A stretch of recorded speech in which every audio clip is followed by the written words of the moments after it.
Mutual funds are one of the best way to invest into the Indian equity market. Mutual funds long term ಅಲ್ಲಿ wealth creation ಮಾಡೋದಕ್ಕೆ ನಮಗೆ ತುಂಬಾನೇ help ಮಾಡುತ್ತೆ. ಆದರೆ mutual fund ಅಲ್ಲಿ ಒಂದೇನು ಪ್ರಾಬ್ಲಮ್ ಅಂತಂದ್ರೆ ಮ್ಯೂಚುವಲ್ ಫಂಡ್ಸ್ ಅಲ್ಲಿ ಅನೇಕ ಸ್ಕೀಮ್ಗಳಿರ್ತವೆ, ಅನೇಕ ಕೆಟಗರಿಗಳಿರ್ತವೆ. ಉದಾಹರಣೆಗೆ equity mutual fund, balance mutual fund, hybrid mutual fund, debt mutual fund. Within equity mutual fund there is a large cap, mid cap, small cap, multi cap, flexi cap.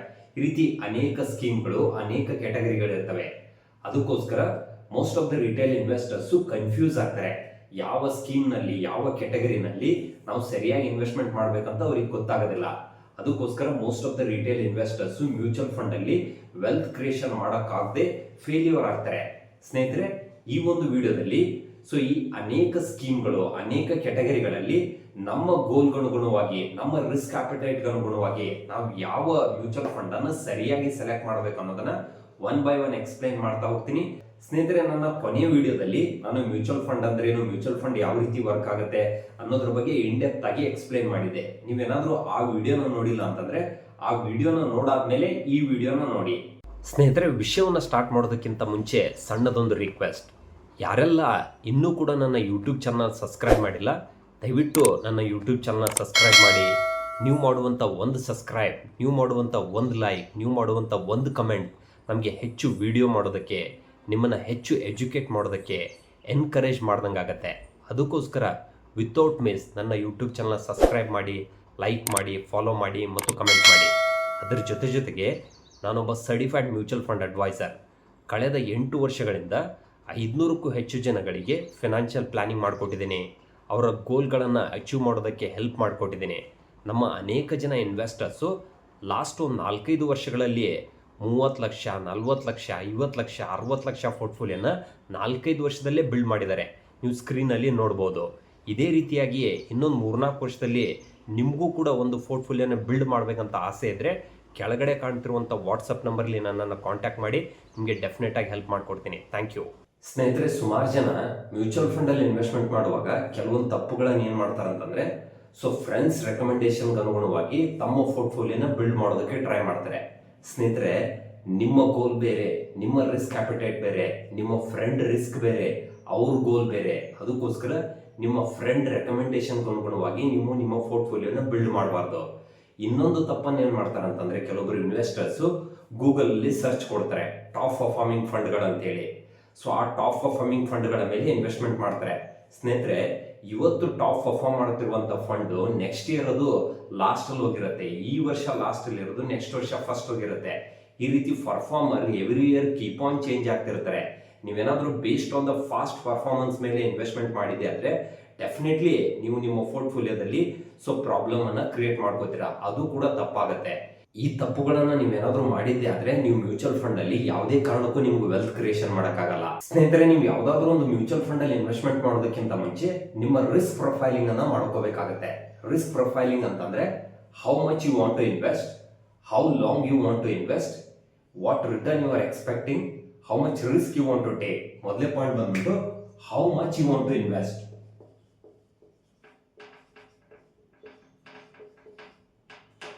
How much you want to invest. ಎರಡನೇ ಬಂದ್ಬಿಟ್ಟು how long.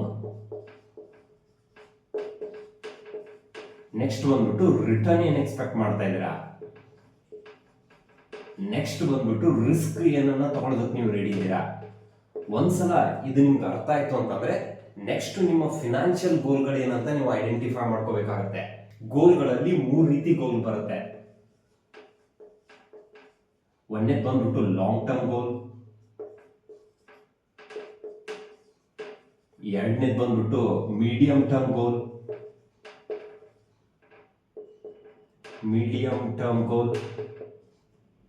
ಮೂರನೇದು ಬಂದ್ಬಿಟ್ಟು short term ಗೋಲ್. ಈ long term ಗೋಲ್ ಅಲ್ಲಿ ಯಾವ್ದಾದ್ರು ಬರುತ್ತೆ ಅಂತಂದ್ರೆ long term goals ಅಂತಂದ್ರೆ ಯಾವ್ದಕ್ಕೆ ನಿಮ್ಗೆ ಟೈಮ್ ಬಂದ್ಬಿಟ್ಟು 8 ವರ್ಷ, 10 ವರ್ಷ, 15 ವರ್ಷ, 20 ವರ್ಷ ಟೈಮ್ ಇದೆ. ಆ ತರದ ಗೋಲ್ಗಳಿಗೆ we call it as a long term goal ಅಂತ ಕರಿತೀವಿ.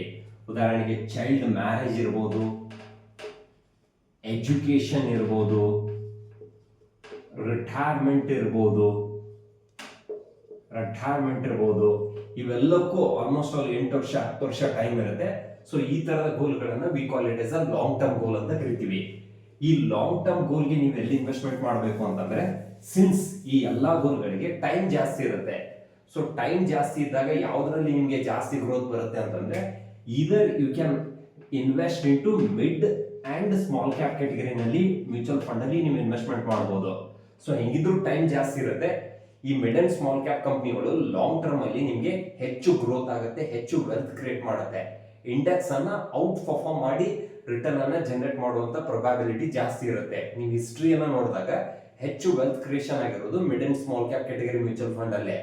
ಸಿನ್ಸ್ ನಿಮ್ಮ ಲಾಂಗ್ ಟರ್ಮ್ ಗೋಲ್ಗಳಿಗೆ 8 ವರ್ಷ 10 ವರ್ಷ ಟೈಮ್ ಇರೋದ್ರಿಂದ ಆರಾಮಾಗಿ ನೀವು mid and small cap category mutual fund ಅಲ್ಲಿ ಇನ್ವೆಸ್ಟ್ಮೆಂಟ್ ಮಾಡಬಹುದು.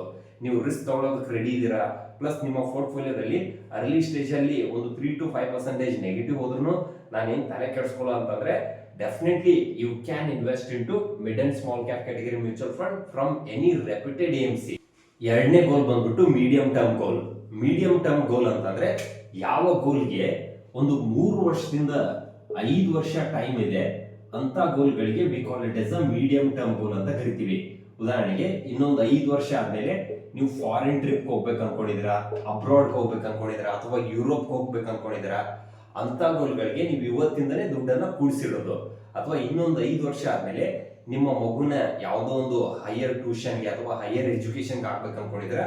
ಸೊ ಆ ತರದ ಗೋಲ್ಗಳಿಗೆ ಇವತ್ತಿಂದನೇ ನೀವು ಅಮೌಂಟ್ ಅನ್ನ ಕೂಡಿಸೋದಕ್ಕೆ ಸ್ಟಾರ್ಟ್ ಮಾಡಿದ್ರೆ, ಸೊ 5 ವರ್ಷ ಆದ್ಮೇಲೆ ಒಂದು ಒಳ್ಳೆ ಕಾರ್ಪಸ್ ಅನ್ನ ನೀವು ಕೂಡಿಸಬಹುದು. ಈ ತರದ ಗೋಲ್ಗಳಿಗೆ we call it as a medium term goal ಅಂತ ಕರಿತೀವಿ.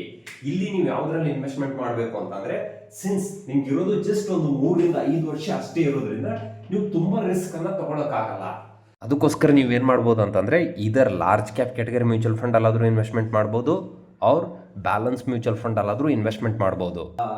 ಒಂದ್ ಸ್ವಲ್ಪ ಈಕ್ವಿಟಿ ಎಕ್ಸ್ಪೋಜರ್ ಜಾಸ್ತಿ ಇರಲಿ, ಸ್ಟೆಬಿಲಿಟಿನೂ ಬೇಕು, ಪೋರ್ಟ್ಫೋಲಿಯೋದಲ್ಲಿ ಒಂದು ರೇಂಜ್ ಅಲ್ಲೂ ಗ್ರೋತ್ ಆಗಬೇಕು ಅಂತಂದ್ರೆ ಲಾರ್ಜ್ ಕ್ಯಾಪ್ ಅಲ್ಲಿ ನೀವು ಇನ್ವೆಸ್ಟ್ಮೆಂಟ್ ಮಾಡಬಹುದು.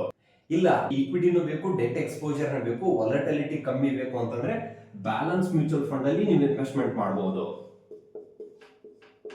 ಇಲ್ಲಿ ಏನಾಗುತ್ತೆ ಅಂತಂದ್ರೆ, ಒಂದು 70% ಅಮೌಂಟ್ ಬಂದ್ಬಿಟ್ಟು ಈಕ್ವಿಟಿ ಮಾರ್ಕೆಟ್ ನಲ್ಲಿ ಇನ್ವೆಸ್ಟ್ಮೆಂಟ್ ಆಗಿರುತ್ತೆ, ಇನ್ನೊಂದು 30% ಬಂದ್ಬಿಟ್ಟು ಡೆಟ್ ಮಾರ್ಕೆಟ್ ನಲ್ಲಿ ಇನ್ವೆಸ್ಟ್ಮೆಂಟ್ ಆಗಿರುತ್ತೆ. ನಿಮ್ಗೆ ಒಂದು ಒಳ್ಳೆ ಬ್ಯಾಲೆನ್ಸ್ಡ್ ಆದಂತ ಪೋರ್ಟ್ಫೋಲಿಯೋನ ಕ್ರಿಯೇಟ್ ಮಾಡೋದಕ್ಕೆ ಹೆಲ್ಪ್ ಮಾಡ್ತಾರೆ. ಇಲ್ಲಿ ರಿಟರ್ನ್ ಅನ್ನ ಎಷ್ಟು ಎಕ್ಸ್ಪೆಕ್ಟ್ ಮಾಡಬಹುದು ಅಂತಂದ್ರೆ, ಲಾರ್ಜ್ ಕ್ಯಾಪ್ ಅಥವಾ ಬ್ಯಾಲೆನ್ಸ್ ಫಂಡ್ಗಳಲ್ಲಿ ಮ್ಯಾಕ್ಸಿಮಮ್ ಅಂತಂದ್ರೆ 12 ರಿಂದ 15% ರಿಟರ್ನ್ ಅನ್ನ ನೀವು ಎಕ್ಸ್ಪೆಕ್ಟ್ ಮಾಡಬಹುದು. ಮೂರನೇ ಬಂದ್ಬಿಟ್ಟು ಶಾರ್ಟ್ ಟರ್ಮ್ ಗೋಲ್.